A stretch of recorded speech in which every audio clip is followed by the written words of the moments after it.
All right, so we gotta get to this topic because this one might take a while, so we're gonna jump into this. We're talking Garrett Cole and the Yankees? No. This one happens to bring a New York guy in the show. The greatest Panther of all time. It might be some furniture to start moving on this. With the retirement of Luke Kuechly, this has become the forefront of the debate. Don't answer with your emotions, Rodney. Who is the greatest Carolina Panther of all time? So I'm gonna go first because I'm gonna let you guys bloviate. I think it depends on how you ask the question. Okay. If you say who is the greatest player to ever be a Panther, then how are you going to ask it? Well, I would say Julius Peppers. I mean, one of the most dominant pass rushers in the history of the league. Yeah. Number 4 all time. That was a pretty good pick. Trying to get him off the fence. Yeah. So who is it? His emotions are taking over. I know what he wants to say. We are not answering all emotions today. This is what he wants to say. Depending on how the question's answered. So if you say the greatest it's like reading Beowulf here. But my problem with Julius Peppers as the greatest Panther of all time is that a large portion of his career was played elsewhere. He put up great numbers in Chicago and Green Bay. Hot take. But he really did. He really did. Okay, all right. So there's that. So then you take someone like Luke Kuechly, one of the best probably the best middle linebacker of his era, future Hall of Famer. You look at the accolades that he put up. I mean, no other Panther has done that. However, longevity counts. It doesn't count maybe as much. This is like one of those game shows. Who's going to win the $1 million? Then they go to because he knows what I'm going to say. I know what he's. I know exactly what you mean. The greatest Panther. Well, who the hell is it? Agent 89. Steve Smith. Who? Steve Smith. Number 89. Steve Smith. This is emotion. He's got Hall of Fame numbers, although he might not be he probably. What's with Steve Smith and the feud he's got going on with the organization? Well, I think that has to do with the old regime. I think he's good with the new regime, but I just feel like a guy who in his old career, regime that never built the practice facility. Does that not blow your mind? They had to practice in the convention center. Does that not crazy?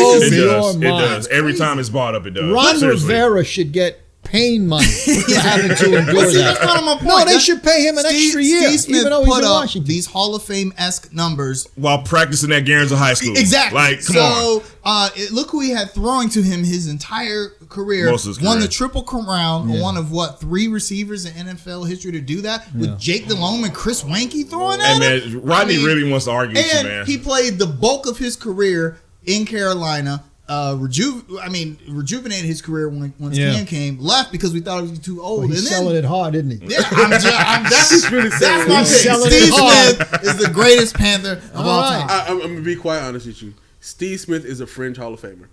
Fringe. Okay, I know. I'll give you that. He's a fringe Hall of Famer. But who's your favorite? Who's the best Panther? Luke Kuechly. Luke Kuechly? You're not answering with emotions? No, you're not answering because he just retired, Rodney? No. Are you sure? Look. You played 8 years. You were all pro 7 of those 8 years here. Okay. You were defensive player of the year. You went to a Super Bowl and you were the rookie of the year. 5 first team Pro Bowl. 5 first team. That's only 2 players in history to win defensive player of the year after winning. Hey! You picked Steve Smith. I'm just saying it's still Steve Smith. Don't be trying to change your mind. And then during his whole entirety in the NFL, let me ask you, he led the league in tackles. Let me ask you this real quick. He was a top linebacker interception. Is it harder to be a top wide receiver or a top linebacker in the NFL? Nowadays, a top linebacker. No. Come on, man. What was the question? Is it hard to be a top wide receiver or top linebacker? Because you said Steve Smith is a linebacker. You said because now the wide receivers got more room to play. You can't touch them. Well, we're talking about Steve Smith also played a bulk of his career at the beginning. No, listen, we ain't arguing with your pick. I'm just saying. Don't oversell it, bro. He said that Steve Smith was a fringe Hall of Famer, which, hold on, I don't disagree with. But the reason he's a fringe Hall of Famer is because there's a log jam at wide receiver for the Hall of Fame, as it is. The guy is top 10 in 2 of the 3 major receiving categories, catches and yards. Fringe Hall of Famer is only because of the structure of the Hall of Fame procedure, not because of his talent or How his long numbers. did it take for Tim Brown to get in? He's better than Tim Brown, man. No, he's not. What? What? We're going Philadelphia. What? So who's your favorite Panther? Who's the best Panther? It's Luke Kuechly. Luke Kuechly. So we got a Steve Smith and we got a Luke Kuechly. All right, Jerry. I'm last. I'm the guest. Okay. Okay. All right. We can dig it. I have a confession. Yeah. I can't answer this without my emotions. I'm sorry. I'm breaking the rules. I am completely breaking the rules. It is number 89. It is Steve Smith. He is going to be forever my favorite Panther player. Yes, Rodney, I love him because of his passion. I love him because he is short, angry, and light-skinned like I am. I don't have statistics to throw out at you. He is my emotional favorite, and you will deal with it today. And he likes to punch teammates in the face. See, here you go. See, that's passion. Yeah. Yes. They probably deserved it. God. I hear you. Michael Jordan used to punch people in the face, right? There you go. But Michael Jordan was a champion. Okay. Oh, wow. Oh, okay. We cutting deep today. Yeah. Gotcha. And he took his rings off before he hit Steve Kerr. But in all seriousness, man, look who was dude. He's the third best Panther. That's cool. So another question. You Inject crazy. this.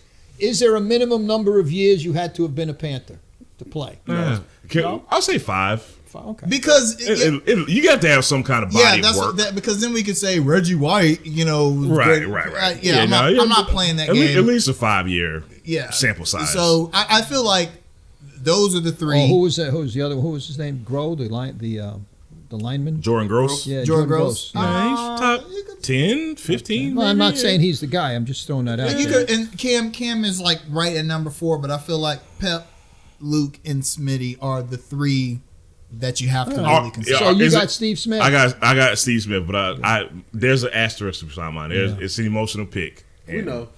I feel justified in saying that. Okay. Yes. I'm going with the guy that can run north, south, east, west, cover the pass, cover the run, always in the play, punished his body, was absolutely relentless, down to down to down. And I had to go to a jumbo widescreen to keep up with the crazy man. And I'm going with Kuechly. I respect it. Yeah. A linebacker that can play the old school game and the modern day game. Yes. The run, the pass, can cover. It can cover more zip code than the average linebacker. That's my vote. I like how we all just shut up. Notice how I condensed that and just shut through. No, if this mic wasn't on a stand, I'd drop it. Yeah. And honestly, I can't disagree with anyone who picks either. It's all emotional. Kuechly There are a lot of good Pep. picks. There's some Cam fans that are mad at us right now. Oh yeah, a lot of people say I love Cam, but he's not better than those three. He won the MVP, man. But he's not better than those three. You know what? You could make defensive players really don't win the MVP. Here's the thing: you could make a really good case for Cam, like you could Steve Smith. I feel like it's just that Steve Smith's career gets underrated because he was a Carolina Panther and because I agree with that. He played with average at best quarterbacks until Cam got here. And let me ask you something: does it speak? What does it say of Cam Newton since he wasn't selected by anybody at the table? It just says that. To me, it says that just says how good those three players were. And also to me, it says that the front office neglected that side of the ball when he was here to me. I think that's fair. I honestly agree. Now, I think we all can agree that no player has made us more relevant than Cam Newton. I think we all can agree with that. That's true.